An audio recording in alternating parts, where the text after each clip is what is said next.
అమ్మా. నమస్తే తల్లి. అమ్మ, నవరాత్రుల్లో ప్రతిరోజు యొక్క ప్రాముఖ్యత గురించి, ఆ రోజు అవతారం యొక్క విశిష్టత గురించి మాకు తెలియజేస్తూ వస్తున్నారు. ఈ రోజు రెండో రోజు గాయత్రీ దేవి. గాయత్రి అంటేనే వేదమాత గాయత్రి అంటూ ఉంటారు. మరి దీని గురించి అమ్మవారి ఆవిర్భావం ఎలా జరిగిందన్న విషయాలు, ఆ కథ తెలుసుకోవాలనుకుంటున్నాం అమ్మా. ఓం శ్రీ గురుభ్యో నమః. శ్రీ మహాగణాధిపతయే నమః. శ్రీమాత్రే నమః. ముక్తా విద్రుమహేమనీలధవళఛాయై ముఖైస్తీక్ష్ణైః యుక్తాం ఇందు నిబద్ధరత్నమకుటాం తత్వార్ధవర్ణాత్మికాం గాయత్రీం వరదాభయాంకుశగసా శుభ్రం కపాలం గదాం శంఖం చక్రమథారవిందయుగళాం హస్తైర్వహంతీం భజే. ధ్యేయః సదా సవితృమండలమధ్యవర్తి నారాయణ సరసిజాసన సన్నివిష్టః కేయూరవాన్ మకరకుండలవాన్ కిరీటీ హారీ హిరణ్మయ వపుర్ధృత శంఖచక్రః. ఇది నిత్యం సంధ్యోపాసన చేసేటటువంటి వారందరూ సంధ్యావందనంలో గాయత్రీదేవిని ఉద్దేశించి చెప్పేటటువంటి స్తోత్రం.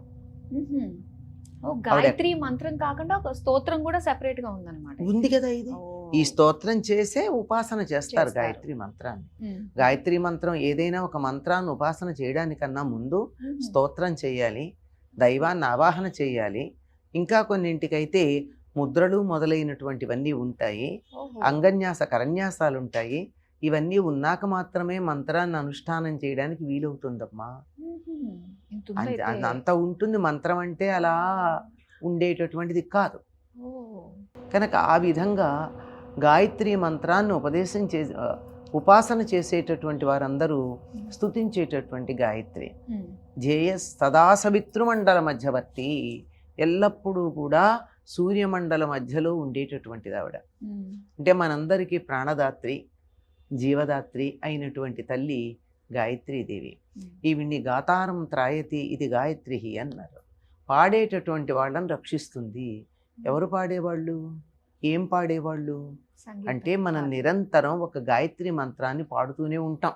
మనకి తెలియదు, ఉచ్ఛ్వాస నిశ్వాసాల రూపంలో పాడుతూ ఉంటాం. అందులో ఉంటుంది. అలా నిరంతరం అలా ఉండి ఆ ఉచ్ఛ్వాస నిశ్వాసాలలో ఉండే ఓంకారాన్ని ఎవరైతే నిరంతరం ధ్యానం చేస్తూ ఉంటారో వాళ్ళని రక్షిస్తూ ఉంటుంది అని చెప్తారు. నగాయత్ర్య పరమం మంత్రం అని చెప్పబడింది. గాయత్రిని దాటి మించినటువంటి మంత్రం మరొకటి నమాతు పరదైవతం అని. తల్లిని మించిన దైవం కానీ, గాయత్రిని మించినటువంటి మంత్రం కానీ లేదు. అన్ని మంత్రాలలోకి ఉత్తమోత్తమైనటువంటిది, శ్రేష్టమైనటువంటిది గాయత్రి మంత్రం. ఈ గాయత్రి మంత్రంలో ప్రత్యేకంగా ఆ మంత్రం అయితే అది ఉంది. ఆ గాయత్రి మంత్రంలో ప్రత్యేకంగా ఒక దేవుడి పేరే ఉండదమ్మా. అన్ని బీజాక్షరాలన్నీ ఉంటాయి, 24 బీజాక్షరాలు ఉంటాయి. వాటితో పాటుగా చివరికి మా బుద్ధులను ప్రచోదన చేయు అని ఉంటుంది. ధియో యో న ప్రచోదయాత్ అంటే మా బుద్ధులు సరైనటువంటి మార్గంలో వెళ్ళేట్టుగా చూడమనే ఉంటుంది. ఇది ఒక దైవానికి, ఒక మతానికి, ఒక జాతికి సంబంధించిందని ఎలా చెప్తాం మనం? నన్ను సన్మార్గంలో ఉండేట్టు ప్రేరేపణ చేయమని చెప్పేటటువంటిది ప్రపంచం యావత్తూ అంగీకరించవలసినటువంటి మాటే కదా. అవును. అటువంటిది గాయత్రి మంత్రానికి ఉండేటటువంటి అర్థం గనక తీసుకుంటే, ఈ బీజాక్షరాల దగ్గరికి వచ్చినట్టయితే ఆ మంత్రానికి సంబంధించి సమస్తమైనటువంటి దేవతలకు సంబంధించినవి అందులో ఉన్నాయి అని మనకి పెద్దలు చెప్పేటటువంటి మాట. అటువంటి గాయత్రి ముక్త విద్రుమ హేమ నీలధవళఛాయై. ముక్త అంటే ముత్యం, విద్రుమ అంటే పగడం, హేమ బంగారం, నీలం, తర్వాత ధవళ తెలుపు. ఈ 5 రంగుల ముఖాలు కలిగి ఉంటుంది. 5 ముఖాలు ఉంటాయి గాయత్రీదేవికి. 5 ముఖాలతో పాటు 10 చేతులు ఉంటాయి. వాటిల్లో అనేకమైనటువంటి ఆయుధాలు ఉంటాయి. 2 చేతుల్లో పద్మాలు ఉంటాయి. శంఖము, చక్రము, గద మొదలైనటువంటి కశ అంటే చరణాకులు, ఇలాంటివి, అంకుశము, ఇవన్నీ అమ్మవారి యొక్క ఆయుధాలు. వీటన్నిటి యొక్క ప్రయోజనం కూడా ప్రత్యేకంగా ఉంది. ఆయుధాలన్నిటి యొక్క ప్రయోజనం చాలా విస్తృతంగా ఉన్నది. దీంతో పాటుగా ఆవిడ బుద్ధులను ప్రచోదన చేస్తుంది. తర్వాత ఆభరణాలు కూడా ఉన్నాయి. కేయూరాలు, అంగదాలు, కిరీటం.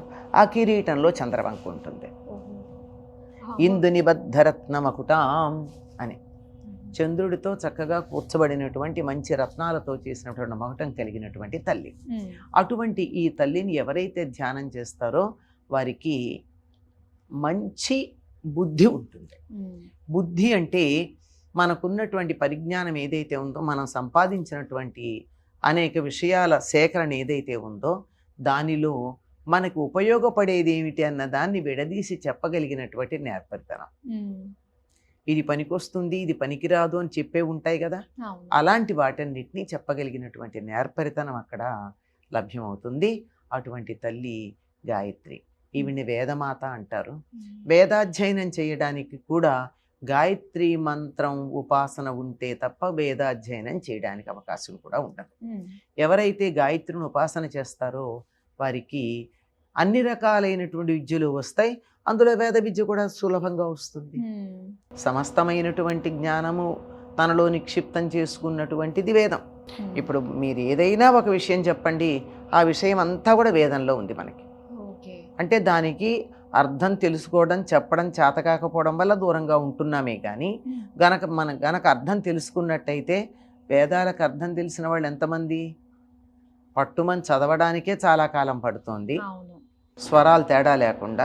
దానికి అర్థం తెలిసినటువంటి వాళ్ళు ఎక్కడో అందులో అందరికీ అన్నీ తెలియవు. అంటే చదివిన వాళ్ళందరికీ అర్థం తెలుస్తుందని లేదంటారా? లేదమ్మా, ఊరికే పైన ఎక్కడ విడదీయాలో వరకే మాత్రమే వస్తుంది. పూర్తిగా దానికి వేదానికి ఒక మంత్రం ఉందంటే ఒక మంత్రానికి అర్థం కొన్ని రోజుల పాటు చెప్పుకుంటే కానీ పూర్తిగా రాదు. అన్ని విశేషాలు ఉంటాయి. అట్లాంటివన్నీ పూర్తిగా తెలిసిన వాళ్ళు ఎవరు ఉంటారు? ఒక్కొక్కళ్ళు ఒక్కొక్క వేదంలో ఒక్కొక్క శాఖలో ప్రావీణ్యం సంపాదించుకుంటారు అంతే. సమగ్రంగా అందరికీ రావడం అన్నది చాలా కష్టం. ఎక్కడో మేధావులు, వ్యాస మహర్షి లాంటి వాడికి అవకాశం ఉందేమో, సామాన్యులకు కాదు. అటువంటి వేదమునకు తల్లి అయినటువంటిది గాయత్రీదేవి. గాయత్రి. ఆ గాయత్రి మాత సావిత్రి, గాయత్రి, సరస్వతి అనే 3 రూపాల్లో ఉదయం, మధ్యాహ్నం, సాయంకాలం జీవులందరినీ అనుగ్రహిస్తూ ఉంటుంది. గాయత్రి మంత్రానికి త్రిపద షట్టుక్షి అని చెప్తారు. అంటే 3 పాదాలే ఉంటాయి. ఒక్కొక్క పాదంలో 6 అక్షరాలు ఉంటాయి. ఇది 24 అక్షరాలతోనే ఉంటుంది. కానీ సన్యాసులు చదివేటటువంటి గాయత్రికి 36 అక్షరాలు ఉంటాయి. వాళ్ళు ఉదయ సంధ్య, మధ్యాహ్న సంధ్య, సాయం సంధ్య, ఈ 3 కదా మానవులు మనం చేసేది. మా గృహస్థులు. సన్యాసులైతే రాత్రిపూట ఉండేటటువంటి నిశీధి సంధ్య, అర్ధరాత్రిలో ఉండే సంధ్యాకాలంలో కూడా జపం చేస్తారు. అట్లా అయితేనే వాళ్ళు సన్యాసులు అవుతారు. వాళ్ళు ఈ 32 అక్షరాలు ఉన్నటువంటి గాయత్రిని చదువుతారు. అందుకే తర్పణాలు గాయత్రి సూర్యుడికి ఇచ్చేప్పుడు 4 ఇస్తారు. గాయత్రీం తర్పయామి, సావిత్రీం తర్పయామి, సరస్వతీం తర్పయామి, నిమృజీం తర్పయామి అని చెప్పి 4 తర్పణాలు ఇస్తారు. గాయత్రికి ఇస్తున్నాం అంటే ఎవరికి ఇస్తున్నాం? సూర్యుడికి. ధ్యేయ సదా సవితృమండల మధ్యవర్తి అన్నారు కదా, సవితృమండల మధ్యంలో ఉంటుంది కదా, కనుక అక్కడ ఉండేటటువంటి దానికి తర్పణం ఇచ్చేటప్పుడు ఈ 4 పేర్లతోనూ ఇస్తాం. మనకి తర్పణం అయితే ఇస్తాం కానీ 3 పాదాలు ఉన్నటువంటి గాయత్రిని గృహస్థులైనటువంటి వాడు చెప్పుకుంటారు. అయితే ఏమో ఇప్పుడు గాయత్రి చాలా మంది చేస్తూ ఉంటారు కదా, ముఖ్యంగా ఆడవాళ్ళు గాయత్రి మంత్రాన్ని జపించకూడదు అంటారు. ఇది ఎంతవరకు నిజం మరి? అంటే ఒకప్పుడు స్త్రీలు కూడా యజ్ఞోపీతం ధరించేవారు, వారికి కూడా ఉపనయనం జరిగేది, వారు కూడా సంధ్యావందనం చేసేవారు. అయితే తర్వాతి కాలంలో అనేక కారణాలుగా అది స్త్రీలకి దూరం అయిపోయింది. ప్రాచీన గ్రంథాలు చదివినట్టయితే మనకి తెలుస్తూ ఉంటుంది అట్లా చేస్తారని. అయితే ఈ సంధ్యావందనం చేసేటటువంటి సమయంలో అంతులేనటువంటి శక్తి శరీరంలో ప్రవేశిస్తుంది సౌరమండలం నుంచి. ఆ శక్తిని స్త్రీలు అన్ని సమయాల్లోనూ తట్టుకోలేరు. ప్రత్యేకంగా కొన్ని సమయాలు ఉంటాయి కదమ్మా ప్రతి నెల, అటువంటి సమయంలో తట్టుకోలేరు. కనుక అప్పుడు మానేయాలి. అప్పుడు మానేసి తర్వాత నుంచి 5 రోజుల తర్వాత చేసుకోవచ్చు. చేసుకునేవారు పూర్వకాలంలో. ఇప్పుడైతే అది కాలగర్భంలో కలిసిపోయింది. మళ్ళీ ఏ పీఠాధిపతులు పెద్దలు మొదలుపెట్టి అందరూ చేసుకోవచ్చు. వీరికి కూడా గాయత్రి చేసుకునే అధికారం ఉంది గనక సంధ్యావందనం చేయవచ్చు అని పెద్దలు చెప్పాల్సి ఉంది. అయితే న్యస్త గాయత్రి మాత్రం చేస్తాంగా, వ్యస్త గాయత్రి మాత్రం చేస్తాంగా. మనం న్యస్త కాదు వ్యస్త గాయత్రి చేస్తాం కదా.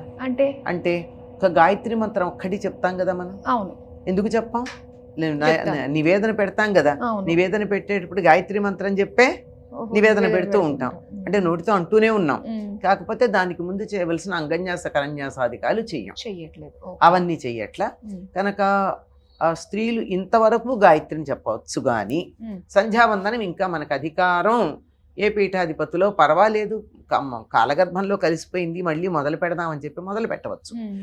స్వామి దయానంద సరస్వతి మొదలైనటువంటి వాళ్ళు ప్రారంభం చేశారు ఆర్య సమాజంలో. ఉహు. స్త్రీలకు కూడా ఉపనయనం చేయడం, యజ్ఞోపవీతం వేయడం, తర్వాత వాళ్ళు కూడా గాయత్రి సంధ్యావందనం చేయడం అన్నది, ఉమ్. కానీ అది ఎక్కువ కాలం కొనసాగలేదు. ఉమ్. అంటే ఎక్కువ కాలం కాదు, ఎక్కువ మందిలోకి వ్యాప్తి చెందల. ఉమ్. ఇప్పటికీ ఆర్య సమాజంలో ఉన్న వాళ్ళు ఆడవాళ్ళకు కూడా యజ్ఞోపవీతం ఉంటుంది.